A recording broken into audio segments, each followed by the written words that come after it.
கழகத்தினுடைய நிரந்தர பொதுச் செயலாளர் மாண்புமிகு இதய தெய்வம் புரட்சி தலைவி அம்மா அவர்கள்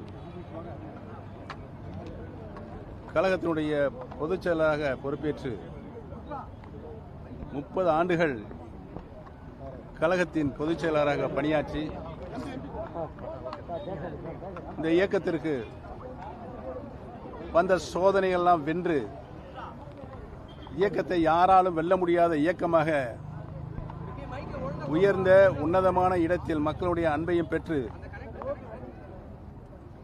வரலாற்றில் தனக்கென ஒரு தனி இடம் பதித்த கழகத்தினுடைய காவல் தெய்வம், கழகத்தினுடைய நிரந்தர பொதுச் செயலாளர் இதய தெய்வம் டாக்டர் புரட்சி தலைவி அம்மாவுடைய பிறந்த நன்னாள் இன்று. இந்த நாளை இன்றைக்கு தமிழக மக்கள் கழகத்திலே இருக்கின்ற 1.5 கோடிக்கும் மேற்பட்ட தூய தொண்டர்கள் அனைவரும் மாண்புமிகு அம்மாவுடைய அருமைகளை, பெருமைகளை, கழகத்திற்கு அவர் தந்த தியாகங்களை, சாதனைகளை, ஆட்சி பொறுப்பில் இருந்தபொழுது ஏழை எளிய மக்கள் வாழ் அன்பும் பண்பும் பற்றும் பாசமும் கொண்டு பல்வேறு மக்கள் நல திட்டங்களை இந்தியாவிலேயே எடுத்துக்காட்டும் மாநிலமாக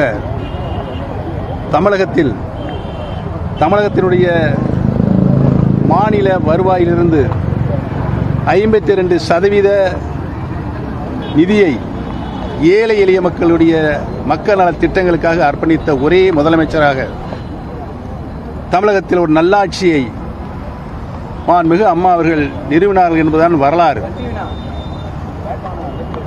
இன்றைக்கு மாண்புமிகு அம்மாவுடைய பிறந்த நன்னாளில் அனைத்திந்திய அண்ணா முன்னேற்ற கழகத்தில் புரட்சி தலைவர் அவருடைய மீது பாசமும் மாண்புமிகு அம்மாவுடைய அன்பை பெறுவதில் ஆர்வம் கொண்ட விசுவாசமிக்க தூய தொண்டர்கள் அனைவரும் மீண்டும் அம்மாவுடைய ஆட்சியை தமிழகத்தில் நிலைநிறுத்த வேண்டும் என்றுதான் அவருடைய எண்ணமாக ஒவ்வொரு வினாடியும் ஒலித்துக் கொண்டிருக்கிறது என்பதனை அனைத்து தொலைக்காட்சி மற்றும் பத்திரிகை நண்பர்கள் மட்டுமல்லாமல் தமிழக மக்கள் அனைவரும் இன்றைக்கு ஒவ்வொரு தினமும் இறைவனை தான் பிரார்த்தித்துக் கொண்டிருக்கிறார் என்பதனை இந்த நல்ல நேரத்தில் தெரிவித்துக் கொண்டு, இந்த உலகம் உள்ளவரை புரட்சி தலைவி மாண்புமிகு அம்மா அவர்கள் அனைத்திந்திய அண்ணா முன்னேற்ற இந்த வரலாற்று இயக்கத்திற்கு செய்த தியாகங்களையும், ஆட்சியில் இருக்கின்ற பொழுது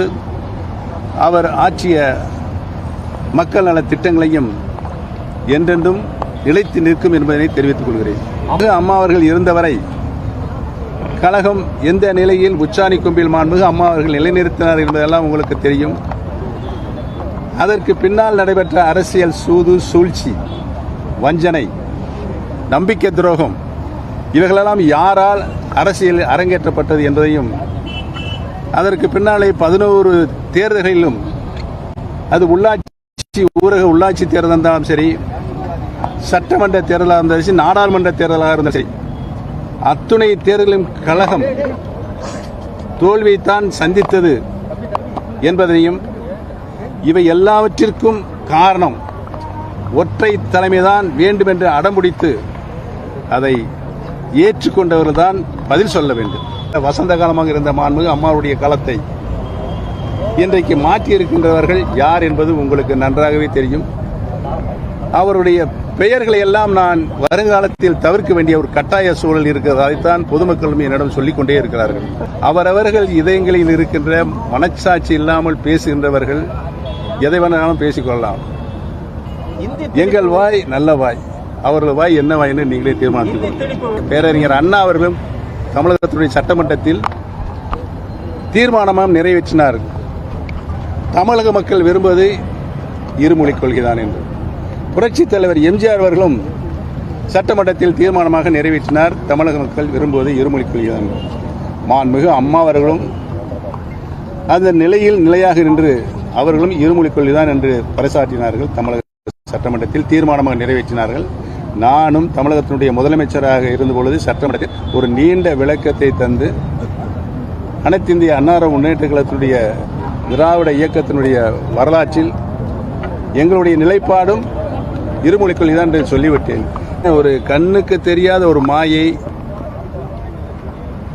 கீழ்மட்டத்தில் அடிப்படையில், ஏன்னா இந்த இயக்கம் தொண்டர்கள் இயக்கம், தொண்டருடைய எண்ணங்களில் அடிப்படையில் கழகம் ஒன்றிணைய வேண்டும் என்பதுதான் அவருடைய எண்ணமாக இருக்கிறது.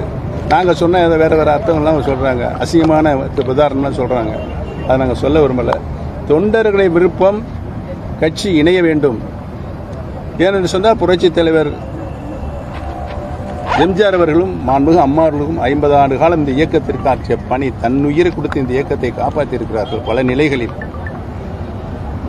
மக்களால் பெரிதும் போற்றப்படுகின்ற இயக்கமாக இந்த இயக்கத்தை வளர்த்தெடுத்தார்கள். அந்த நிலை மீண்டும் வர வேண்டும் தான் தொண்டர்கள் இருக்கிறார். தொண்டர்களின் எண்ணம் ஈடேற வேண்டும் என்றுதான் நாங்களும் தர்ம யுத்தத்தை நடத்தி கொண்டிருக்கிறோம். தாய்மொழி தமிழ், தொடர்ந்து கேளுங்க, தாய்மொழி தமிழ். ஆக எந்த நிலையிலும் விருப்பப்பட்டவர்கள் எந்த மொழியாக பேசிக்கொள்ளலாம், எழுதிக்கொள்ளலாம், படிக்கலாம் என்று ஏற்கனவே பேரறிஞர் அண்ணா முதற்கொண்டு சொல்லியிருக்கார்கள். ஆகவே நம்முடைய தாய்மொழியை காப்பாற்ற வேண்டிய கடமை ஒவ்வொரு தமிழர்களுக்கும் இருக்கின்றது.